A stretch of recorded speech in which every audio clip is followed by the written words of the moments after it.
එනවා පුදුම ඒමක්නේ. ඕනෑම මූල්‍ය අවශ්‍යතාවයකට හොඳම සේවාවන් සපයන LOC සමූහය එන්න දුරෙන්න. LOC නේ යමු. සීයා මගේ කායික ලැබෙන මාසේ අරන් දෙනවා නේද? දැම්ම බෑනේ. මං සල්ලි ටික ෆික්ස් කරානේ. ෆික්ස්ඩ් නැතුව සල්ලි දාන්න LOLC ෆිනෑන්ස් වෙතින් අන්ෆික්ස්ඩ් ඩිපොසිට් සල්ලිත් එකඟ වූ පොලියත් කැමති විදිහට ලබා ගන්න. ජපාන් වාහනවලට ඔරිජිනල් මෑන නඩත්තුවෙන් තොර බැටරියනේ Panasonic. සුපිරි ජපාන් තාක්ෂණයට නිපදවන Panasonic කාර් බැටරිය දැන් වෙළඳපොලේ. අවුරුදු 5කට බැටරිය sure.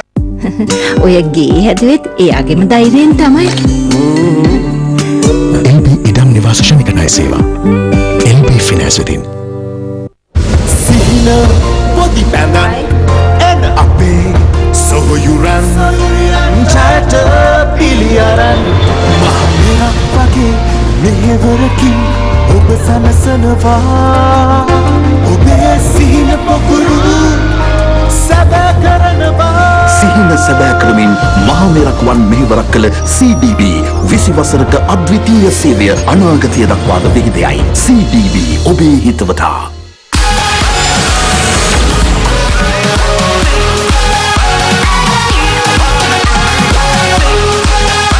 SLT Speed Up Journey now in Gampaha.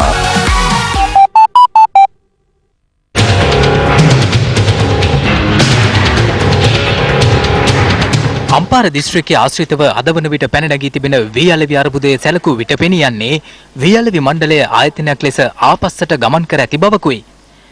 Ampara දිස්ත්‍රික්කයේ තුල වීඅලවි සම්බන්ධයෙන් හැම විටම ගැටලු පැන නැගින්නේ ගල්ඔය ගොවි ජනපද ව්‍යාපාරයට අදාළව බවට වීඅලවි මණ්ඩලය තහවුරු කරගන්නේ 2012-13 මහ කන්නේදී. දිස්ත්‍රික්කයේ වී ගොවිතැන් කෙරෙන අක්කර 1,20,000ක බිම් ප්‍රමාණයෙන් 59,000ක් අදාළ ගොවි ජනපද 40ට අයත් වන අතර එම 40 සඳහාම 2012-13 මහ කන්නේ වන විට පැවතියේ වී ගබඩා 7ක් පමණයි. අදාළ ජනපද 40න් පරිබාහිර ප්‍රදේශවල වී අස්වනුද එම ගබඩා 7 වෙත ගෙන ඒම හා කලට වේලාවට ඒවා හිස් නොකිරීම තුල පැන නැගී අර්බුදය 2012-13 මහ කන්නේ තුලදී විමර්ශන දිගින් දිගටම අනාවරණ කළා. එවැනි පසුබිමක අදාළ ගොවි බිම් වෙත ප්‍රථම වතාවට කන්ටේනර් රථයවා වී මිලදී ගැනීමට මණ්ඩලය වගබලා ගත්තා.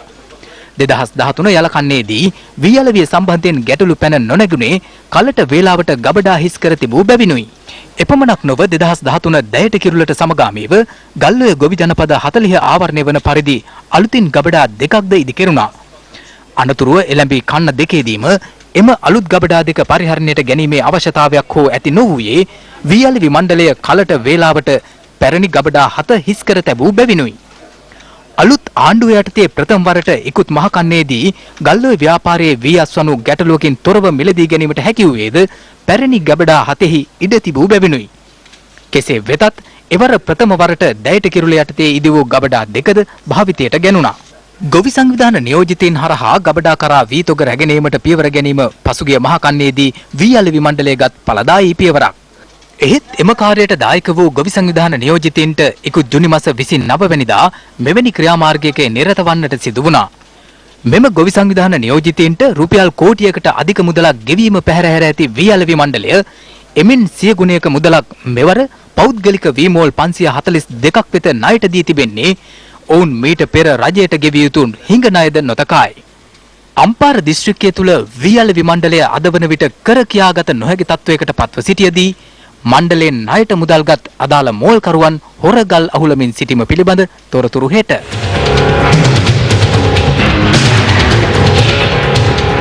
මත්ද්‍රව්‍ය විශේෂයක් මෙරටට ගෙන්වීමේ ජාවාරමක් පිළිබඳව රජයේ වෛද්‍ය නිලධාරී සංගමය අද පැවති මාධ්‍ය හමුවකදී තොරතුරු අනාවරණය කළා. ලංකාවට සාම්බ්‍රාණි එහෙම නැත්නම් දුම් කුඩු හැටියට ගේන කන්ටේනර් එක මාසිකව ගෙනලා තිබුණා. ඒ කන්ටේනර් පෙට්ටිය බැගින් එක ව්‍යාපාරිකයෙක් දුම් වැටි වල අඩංගු වෙන විෂම ද්‍රව්‍ය මේ කුප්පි තුල අඩංගු වෙලා තිබුණා. ඒතකොට මේක පාවිච්චි කරන ආකාරය ගැන කවුරුත් දැනුවත් නැහැ. මෙන්න මේ තියෙන්නේ ගෙනාපු එක භාජනයක්. මෙන්න මේ විදිය කුප්පි ලක්ෂයක් මාසිකව මේ ව්‍යාපාරිකයා ගෙන්නනවා. දැනට මේක අත්අඩංගුවේ තියෙන්නේ රේගුව අත්අඩංගුවේ. ඒ අනුව ජනාධිපතිතුමා ඊයේ තීරණය කළා වහාම මේ අදාළ පුද්ගලයන් අත්අඩංගුවට අරගෙන